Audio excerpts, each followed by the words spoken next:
Muito boa noite, caríssimo internauta e telespectador. Seja bem-vindo a mais uma edição do Telenotícias. Queremos desta forma lhe manter informado acerca dos assuntos nacionais, internacionais e também desportivos. Por tal, vamos aos destaques para esta edição do Telenotícias. Segundo o presidente da Liga Nacional da Juventude da Renamo, Ivan Mazanga, as oportunidades de emprego no país não correspondem às formações dadas aos jovens. O segundo destaque para esta edição dá conta que tende a aumentar o número de mulheres que procuram pelos serviços de aborto seguro nas unidades sanitárias do país. Acompanhe o desenvolvimento destas e mais notas já agora nesta edição do Telenotícias.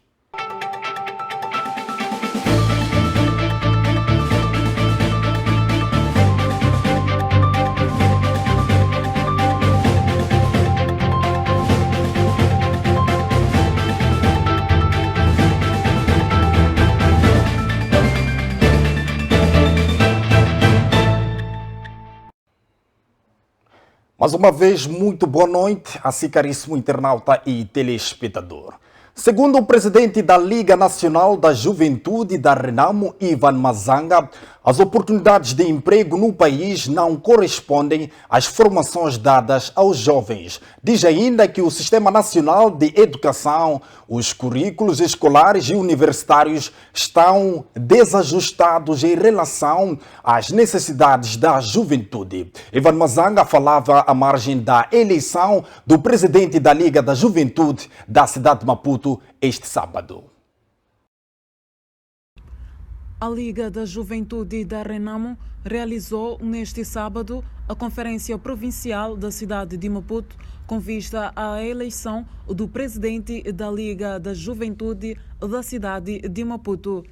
Nesta senda, falando dos desafios enfrentados pelos jovens moçambicanos, o presidente da Liga Nacional da Juventude da Renamo, Ivan Mazanga, defendeu que significa que as oportunidades que estão em Moçambique não correspondem àquilo que é a formação que está a ser dada. Está totalmente desarticulado o Sistema Nacional de Educação, o currículo, os currículos escolares e universitários são totalmente desajustados àquilo que são as necessidades da sociedade e da juventude em particular. Mazanga descreve a juventude nacional como o próprio desemprego. Só a juventude nacional é o desemprego.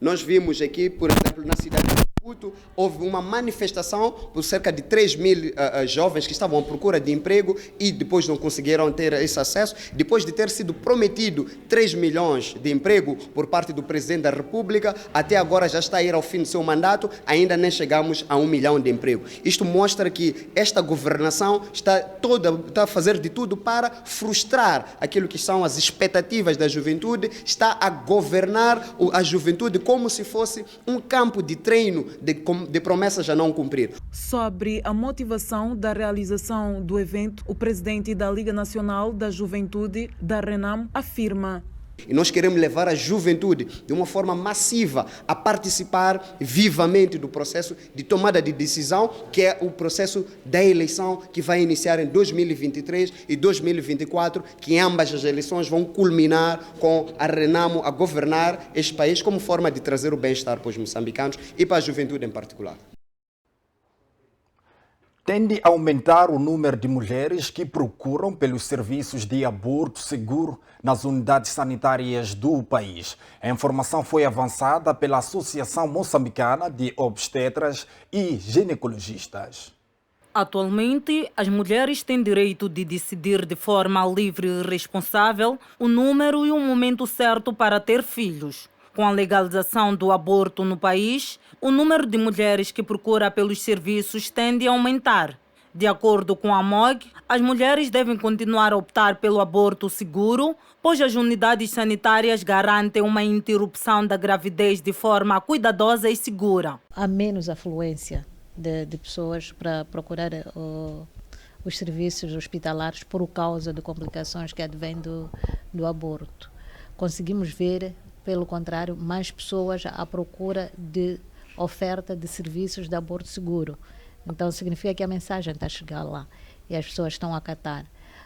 Significa que há alguma percepção pela comunidade, pela população, no sentido de que podem ir por ali e evitar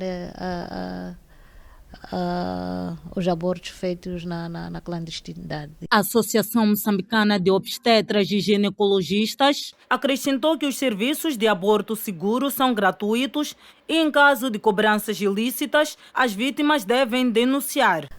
Esse é um crime para qualquer cobrança, qualquer tipo de cobrança. A lei está lá, as pessoas sabem que, tendo sofrido essa cobrança, que seja para terem o serviço de aborto seguro ou então que seja para ter acesso a uma consulta normal. Toda a gente sabe que tem qualquer unidade sanitária um livro de reclamações querendo, ou então tem por perto alguma esquadra, tem alguns mecanismos pelos quais as pessoas podem se ir queixando. Agora, a MOG como tal, a Associação de Médicos, advoga para os seus membros no sentido de evitar essas práticas. E são práticas não aceitáveis a nível da nossa sociedade. A MOG defende que o direito ao aborto seguro é uma necessidade para evitar que as mulheres moram devido ao aborto inseguro ou as suas complicações. O governador de Maputo, Júlio Paruque, diz que o investimento em parques industriais vai contribuir para a mitigação do desemprego no país. O governante falava no âmbito da visita à Facim na tarde desta sexta-feira. Júlio Paruque diz que os parques industriais constituem uma cadeia de oportunidades para a ligação das diferentes áreas industriais e são uma solução viável para a mitigação dos problemas de emprego no país. Estamos também nesse domínio a promover o projeto que temos de ampliação dos parques industriais. Nós acreditamos muito neste modelo de parque industrial porque temos fábricas âncoras na província que são isoladas. Então não tem outras fábricas em menor escala, por exemplo, que possam prestar serviços de manutenção, assistência, que veja-se um exemplo de uma fábrica como uma sementeira, por exemplo, fábrica de cimento. Consome muita embalagem, são milhões de sacos que são necessários. Podemos ter ao lado uma fábrica que produz embalagem, podemos ter ao lado uma fábrica que produz determinados componentes para a produção e que prestam assistência, manutenção, enfim. A Coca-Cola, por exemplo, em Matalagar, a grande multinacional, precisa de serviços à sua volta. Então são projetos âncora que justificam mais parques industriais. E os parques industriais também concorrem para a geração do emprego. São empregos em escala, são empregos produtivos, são, portanto, realidades que nós precisamos de construir ao nível da nossa província de Maputo. O governador de Maputo falava no âmbito da sua apreciação aos produtos expostos na Feira Agropecuária e Industrial de Maputo, afirmando o compromisso da província de Maputo na interação com as outras para o crescimento do país. Com certeza, esta é uma feira internacional onde devemos capitalizar a troca de informação, a troca de experiência, porque no fim de contas, a Facim é um fórum de negócios amplo, é que devemos aproveitar ao máximo. E depois, como país, o Moçambique é indivisível. Quando Maputo cresce, é alegria para Cabo Delgado, para Nampula, etc. Quando Tete ou Gaza crescem, é isso que Maputo quer. Então temos que combinar esforços para crescermos conjuntamente. Ainda na atualidade nacional, vamos à nota que dá conta que assinalou-se esta semana o Dia da Medicina Tradicional Africana. Neste contexto, a oficial de Programa de Saúde Materna Infantil, Alicia Carbonell, diz que a medicina tradicional desempenha um papel fundamental no combate a várias doenças. A mesma opinião também foi partilhada pelos munícipes da cidade de Maputo. Este é um dia muito importante para a África, porque nós sabemos que a medicina tradicional durante muitos séculos tem sido a primeira fonte de procura de cuidados de saúde das populações africanas. Nas últimas 2 décadas, assinalamos o Dia de Medicina Tradicional Africana para honrar o papel integral da medicina tradicional na saúde e bem-estar de gerações de pessoas no continente. O tema deste ano, 2 décadas do Dia da Medicina Tradicional Africana. Progresso para alcançar a cobertura universal de saúde em África. Dá-nos a oportunidade de refletir sobre o progresso no sentido da medicina tradicional africana ter a proeminência que merece nos sistemas nacionais de saúde.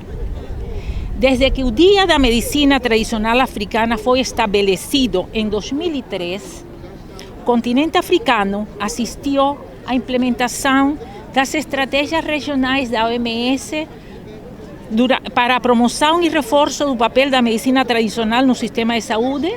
Primeira estratégia, que foi de 2001 até 2010, e a segunda estratégia de 2013 até 2023, ou seja, que está ainda vigente. A oficial de Programas de Saúde Infantil, Alice Carbonelli, avança que os cuidados de saúde devem ser prestados a todas as pessoas, independentemente da cor e raça.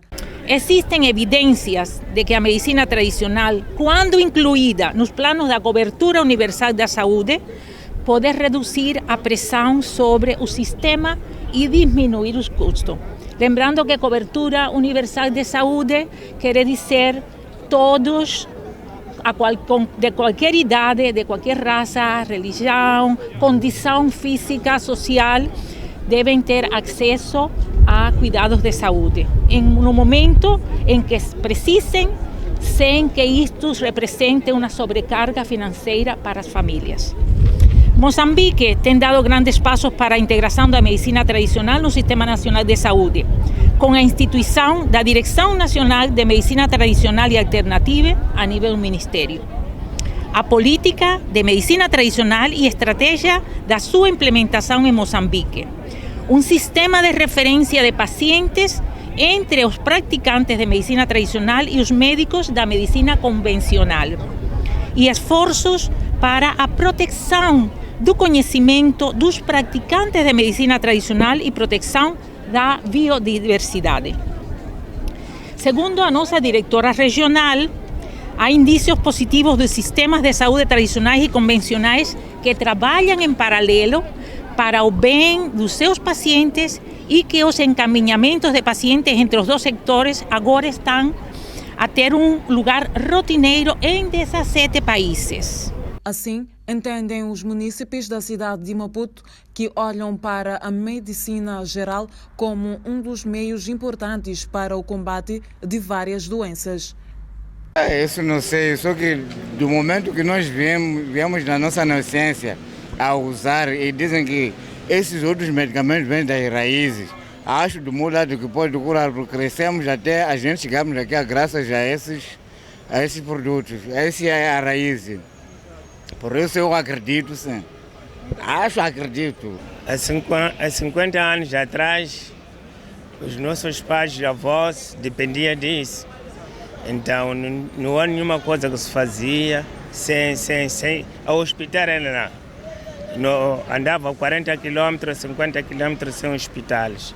Agora que andas 30 km, 20 com hospitais, quem acredita naquilo tem que curar. Tenho certeza que quem acredita no fé, muitas das vezes, a geração dos nossos pais, ninguém trabalhava sem ir para lá. Ninguém trabalhava, mas vocês agora trabalham sem ir para lá. E a confiança é essa que vocês têm agora. A nossa geração não. E pensa que a melhor coisa é fazer um pouco de tudo para o bem para a pessoa. O analista político internacional Gil Aníbal diz que a interferência do poder legislativo no judiciário e executivo dificulta a observância dos direitos fundamentais do cidadão, previstos na Constituição da República. Gil falava numa entrevista exclusiva à FTV. Muitas têm sido as dificuldades de exercer os direitos fundamentais do cidadão, seja por desconhecimento nas leis que as prescrevem ou pela interferência do governo e Estado moçambicano. Um dos ciclicamente atropelado é o de manifestar-se em relação às questões que criam desacordo entre o governo e a população. O analista Gil Aníbal diz que, embora haja falta de nitidez na separação dos poderes no Estado democrático em Moçambique, o peso político controla os demais poderes. Em todo o mundo, os poderes não são nitidamente separados, porque eles são interdependentes. Há interdependência desses poderes. Agora, a interdependência dos poderes não implica ingerência, não implica interferência. Então, quando nós temos poderes a interferirem-se entre eles, principalmente o poder político a interferir em outros poderes, então nós vamos ter problemas sérios de governação. Vamos ter problemas sérios de deixar que os direitos fundamentais dos cidadãos sejam exercidos como a Constituição e outras demais leis exigem. Porque há uma ingerência política, há uma ingerência executiva, há uma ingerência de outros poderes. Então fica complicado o exercício pleno da cidadania. Portanto, não se pode questionar a interdependência dos poderes. Em todo o mundo existe essa interdependência dos poderes. O que existe em outros países é que a interferência, quer política, executiva, administrativa, nos outros poderes é menor do que em outros países como africanos em especial. Não é o caso do nosso país. Eu não diria Moçambique, porque se for a ver, a Moçambique está a melhorar no índice de desenvolvimento humano, o índice da paz. Quando nós falamos do índice global da paz, nós estamos a falar de que há ausência de conflito armado. A paz, quando se dá o conceito paz, refere-se como é que a governação está a exercer o seu poder, como as instituições funcionam, como o acesso à justiça funciona, como o acesso aos órgãos de comunicação social e a abertura do Estado para que se abra mais canais de comunicação social funcionam. Então são vários fatores que, no cômputo geral disso, vai ditar naquilo que é o índice global da paz de um determinado país. Só para lhe dar exemplo, Moçambique 2021, ano passado, ocupa na posição 122 sobre a paz. Mas os Estados Unidos da América ocupam na posição 129. A Rússia ocupa na posição 160. A Ucrânia está aí na posição 159, num total de 163 países avaliados. O que quer dizer, Moçambique, em termos de paz, está numa posição muito melhor do que Estados Unidos da América, a Rússia, a Ucrânia. Então, fazendo um paralelismo e comparativo de Moçambique, nós poderíamos dizer que estamos muito bem nessa componente do que outros países que até são exemplos do mundo.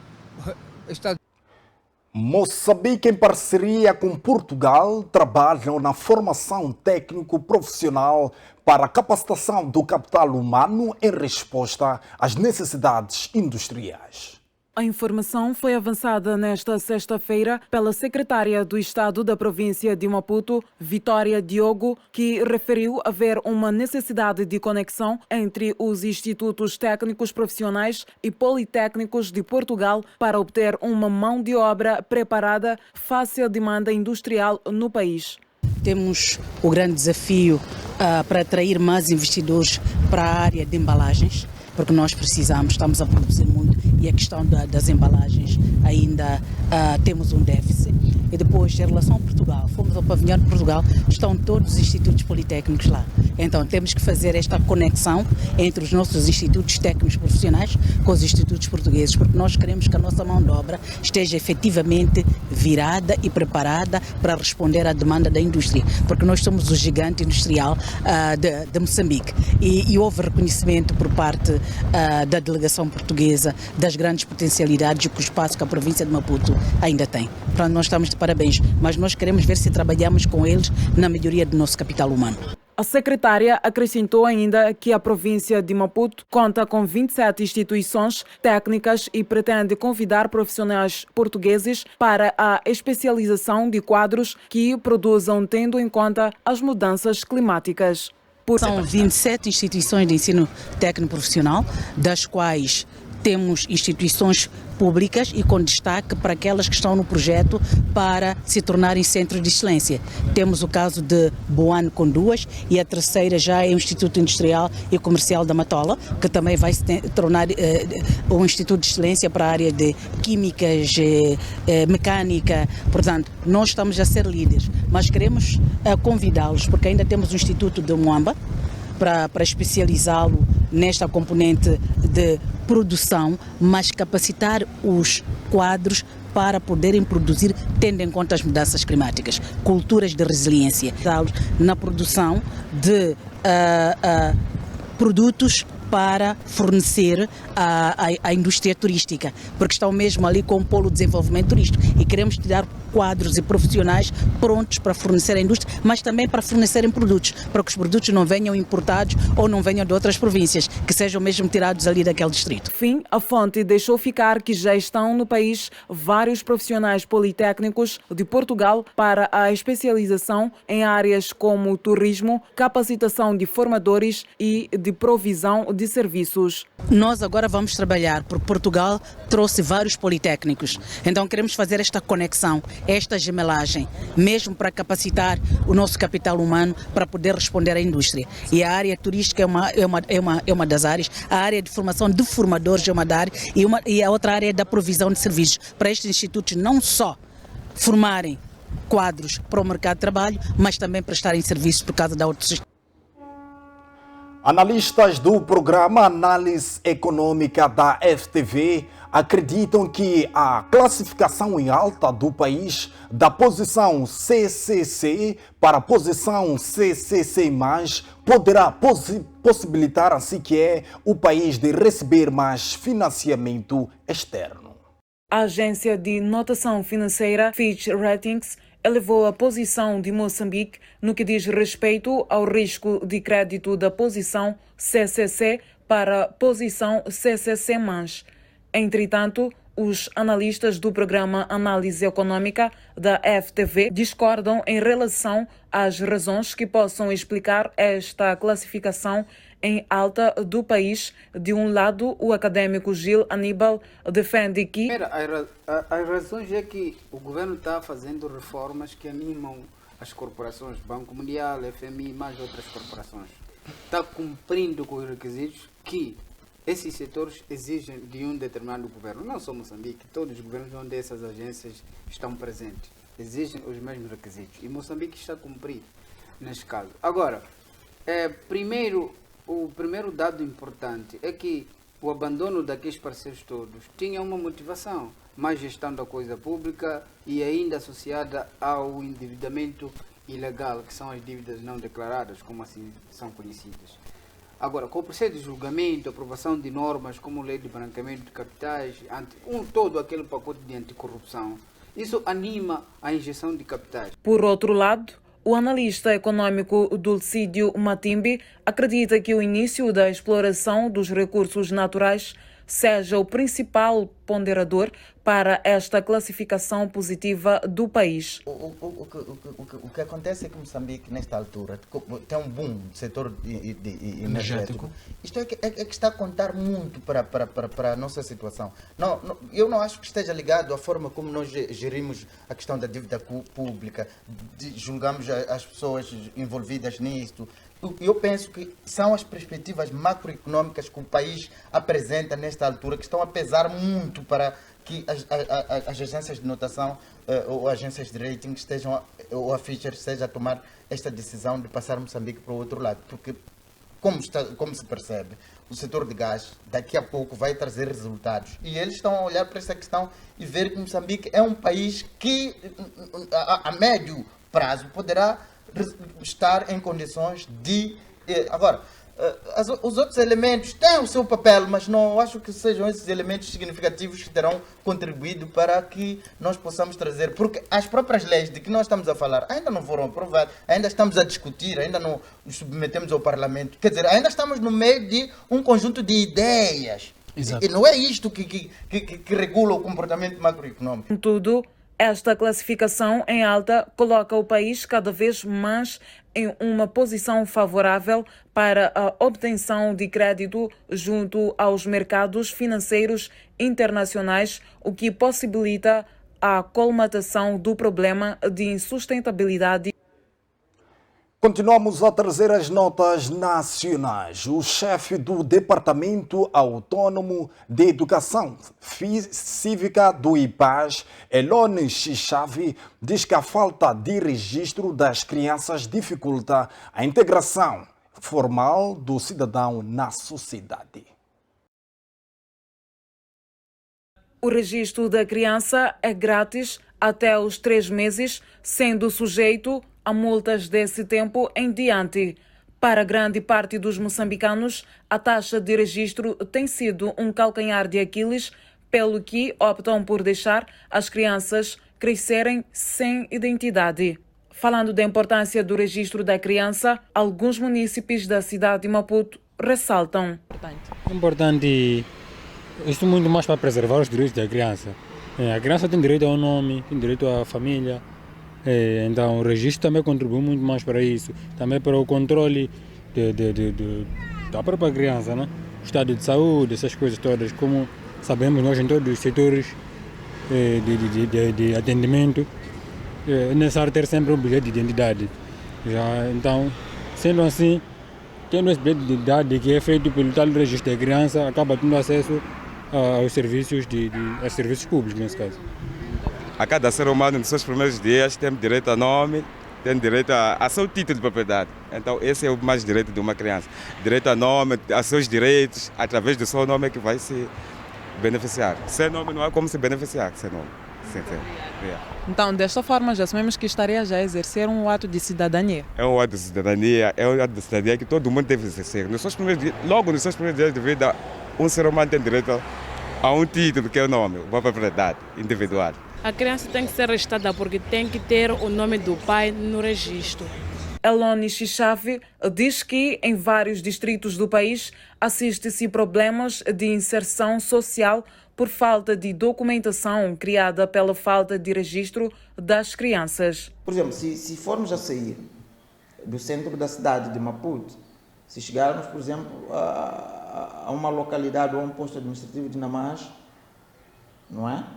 Que é um distrito, de certeza que encontraremos lá cidadãos moçambicanos sem um bilhete de identidade. As crianças nascem, não são registradas, quando na verdade o registro é grátis. Nos primeiros 3 meses o registro, não é, de nascimento é grátis, mas os pais, os progenitores, não fazem, acabam não violando o direito da criança. Veja que esta mesma criança não registrada, ao perfazer 6 anos, 6 anitos, ela deve ir à escola. Como é que irá à escola se não tem boletim de nascimento? Não tem certidão de nascimento? Consequentemente, esta criança não poderá ter uma educação formal, não poderá ter acesso à educação. Estamos ou não a violar um direito? Estamos a violar. Estamos a violar seu direito. E, consequentemente, esta criança não poderá no futuro, não é, ter um bilhete de identidade, não poderá ter passaporte, não poderá ter uma carta de condução. Então, na verdade, há um efeito aqui dominó. Não faz o registro e ele, consequentemente, deixa de poder exercitar todos os direitos que a pátria o atribui. Percebe? Os pescadores na cidade da Beira estão há 4 dias que não exercem as atividades pesqueiras devido ao mau tempo que se faz sentir naquele ponto do país. E os mesmos dizem estarem a registrar prejuízos. A pesca artesanal na cidade da Beira, praticada na zona da Praia Nova, no bairro de Xaimite, é tido como um dos meios usados para a sustentabilidade de várias famílias por parte dos pescadores. No entanto, já passam 3 dias que os pescadores não vêm exercendo suas atividades devido ao mau tempo. Fernando Zacaria é pescador há mais de 5 anos, o mesmo viu a fúria do mar, tentou desafiar para ver se consegue trazer o peixe, preferiu voltar devido ao mau tempo. Nós aqui na praia sobrevivemos sobre o mar. A gente, quando estamos parados assim, as coisas andam mal. Nem dinheiro, nem o quê, às vezes nem carir. Não temos outros pescados. Primeiro dia que começou a soprar, a gente estava lá no mar. Logo, não conseguimos pescar bem com fome. A gente tinha que dar retaguarda, porque a temperatura quando muda lá no mar, a gente passa mal. Antônio Maguissa, também pescador artesanal há mais de 20 anos, com a sua rede, recuou de praticar sua atividade pesqueira, reconhecendo a situação do mar. A situação sempre está a andar assim, da forma que não estamos vendo. Ainda está mal, não sei quando acabar o mau tempo.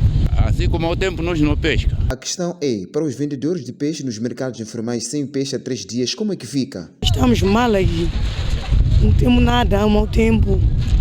Estamos mal, nem peixe, nem nada, aqui não vendemos comida. Não há nada aqui, nem crovina, nem nada. Estamos mal aqui, não sei o que está a passar. Está mal, não temos nada. Não cozinharam? Sim, cozinhamos, comida está assim. Não tem bagre, não tem crovina também. Os clientes comem assim? Não comem, está cheio de comida aí. Vão comer como? Nós usamos maçamba e feijão. Então acompanhamos com peixe e bagre, crovina. Eu cheguei lá para as 7. Ia vender peixe. Você pensa que pescador pode entrar para ir pescar. Depois dia 2 que eles não entraram. Porque é por causa do mau tempo. É que está a bater muito desde ontem e desde manhã. Se vem pensar que queria passar, mas não chegou de passar. Assim, ainda está assim. Sim. A situação está difícil. A nossa equipe de reportagem da FTV contactou Manuel Machava, coordenador do Conselho Comunitário de Pesca da Praia Nova, que reconheceu o choro dos pescadores, mas disse que enquanto haja maré alta, os pescadores não podem navegar porque isso constitui um perigo à vida. Todos estão a chorar, consoante acabei de mencionar aqui. O pescador só faltando um dia ir no mar, não tem nada de comer mesmo, próprio comer em casa. Não falo de outra coisa que necessita um homem. Como sabe, nossas embarcações são de madeira. Com essa temperatura e onda, não consegue navegar. Se entrar na água agora, é perigo para nós pescadores. Então, é perigo que eu deixo para não continuar a arriscar. Devemos esperar, se for 2, 3, 4 dias, o mau tempo vai passar e começar com nossas atividades. As imagens são de Lino Pedro, Mendes Mundai, FTV, Cidade da Beira. Após acompanharmos as notícias nacionais, é momento de conferirmos como é que o tempo vai se comportar no dia de amanhã, 4 de setembro de 2022. Para já vamos à previsão do estado de tempo para as principais cidades moçambicanas. E cá está a cidade de Pemba, que vai registrar uma máxima de 24 e uma mínima de 20. Lixinga, a cidade mais fresca e a província mais fresca do nosso país, vai registrar uma máxima de 21 e uma mínima de 10. Nampula vai registrar uma máxima de 27 e uma mínima de 15. Para já vamos às restantes cidades moçambicanas, principalmente na zona centro do país, para acompanharmos as principais temperaturas para o dia de amanhã. Já temos aqui Quilimane, que vai registrar uma máxima de 26 e uma mínima de 17. Tete, a província mais quente do nosso país, estará com uma máxima de 28 e uma mínima de 16. Chimoio vai registrar uma máxima de 23 e uma mínima de 10. Beira vai registrar uma máxima de 24 e uma mínima de 15. Para já vamos descendo mais um pouco para a zona sul do país para acompanharmos as mínimas e as máximas para Maputo, Xai-Xai e também Inhambane. E cá está. Inhambane vai registrar uma máxima de 24 e uma mínima de 16. Xai-Xai com uma máxima de 26 e uma mínima de 15. Maputo, por fim, que é a capital do nosso país, vai registrar uma máxima de 26 e uma mínima de 15. Portanto, estão aí lançadas as temperaturas máximas e mínimas para o dia de amanhã, domingo, 4 de setembro de 2022. Nós vamos a uma curta pausa e voltamos com a atualidade internacional. Até já.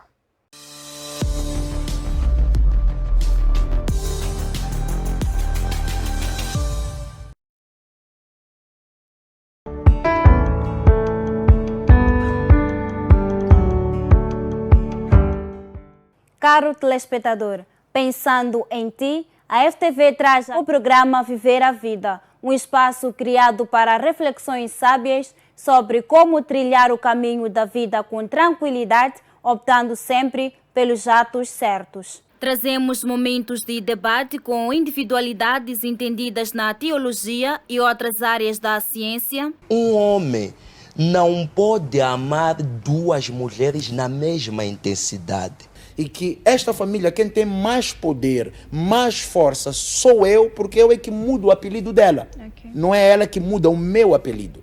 Uma alma não tem por intuito como base dormir com um ser humano.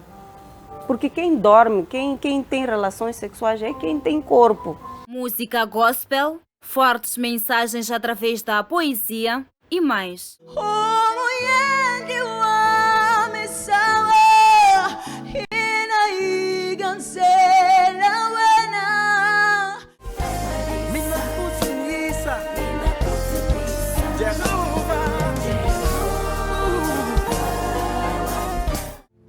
Nipamisi kama kungu ya Davinosi, shikwebukunu kumaja. Timbongolo ni tuumu timjanza. Não perca o programa Viver a Vida aqui na FTV.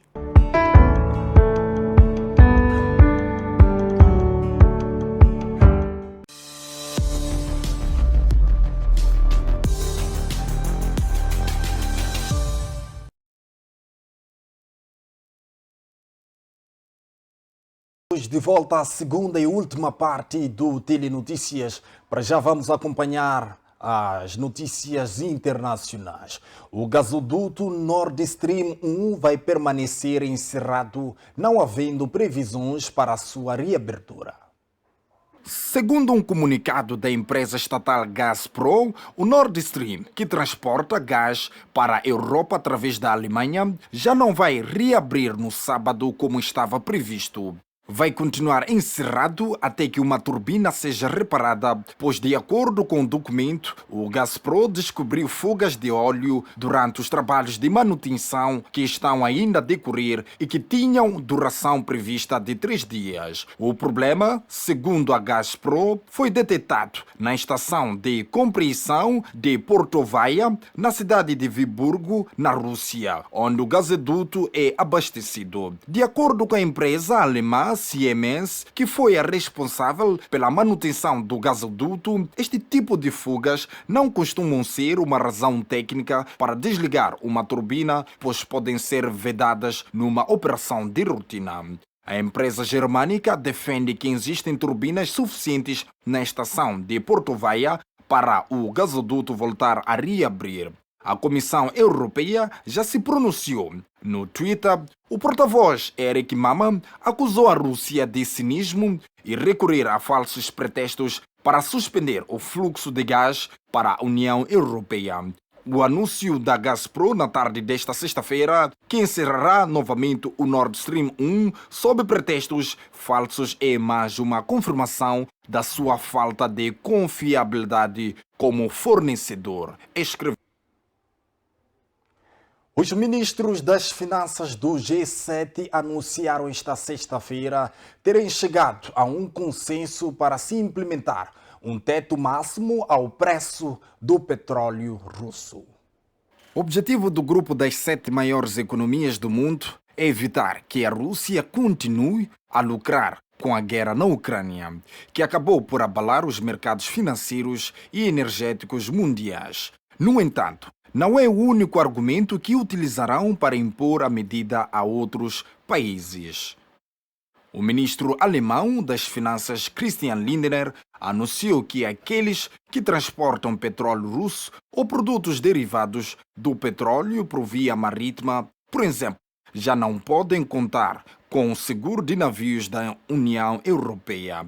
Isso limita as receitas russas das vendas a países terceiros. Num comunicado, a secretária do Tesouro dos Estados Unidos da América, Janet Yellen, sublinhou que o limite de preço é uma das ferramentas mais poderosas de que dispõe para combater a inflação e proteger os trabalhadores e as empresas. No entanto, o Ministério das Finanças de França ressalvou que o trabalho técnico está em curso e que nenhuma decisão final pode ser tomada até se obter o apoio unânime de todos os 27 Estados-membros da União Europeia.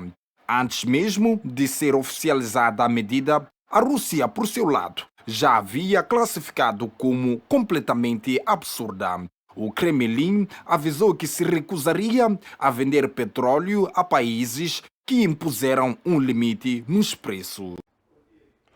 De regresso a Viena, o diretor da Agência Internacional de Energia Atômica disse que quis ver o que estava a acontecer na central nuclear de Zaporizhia com os próprios olhos. Rafael Grossi já estava a par do que estava a acontecer, mas nada como marcar presença no local. De regresso a Viena, o diretor da Agência Internacional de Energia Atômica disse que quis ver o que estava a acontecer na central nuclear de Zaporizhia com os próprios olhos. Rafael Grossi já estava a par do que estava a acontecer, mas nada como marcar presença no local. A Ucrânia alega que a Rússia manipulou a visita de inspetores à central nuclear de Zaporizhia, a maior da Europa, não permitindo que a missão entrasse no centro da crise, onde estão os soldados russos armados. Nesta sexta-feira, o presidente da Ucrânia falou da estratégia russa, dizendo que o exército da Rússia está a usar a central nuclear para bombardear cidades e distritos vizinhos. Acusada pela Ucrânia de chantagem radioativa, a Rússia nega ter armamento pesado na central e devolve acusações à Ucrânia. O ministro da Defesa russo, Sergei Shoigu, negou veementemente e, por sua vez, acusou a Ucrânia de praticar terrorismo nuclear. Especialistas da AE vão permanecer na central nuclear durante mais alguns dias para preparar um relatório completo sobre a situação. Com esta nota, colocamos um ponto final à presente edição do Telenotícias, hoje 3 de setembro de 2022, com promessas que a voltar amanhã, domingo, à mesma hora. Fique bem e cuide-se, evite consumir o álcool depois de fazer-se ao volante. Os acidentes de aviação têm ceifado várias vidas nas estradas no nosso país. Fique bem e até amanhã.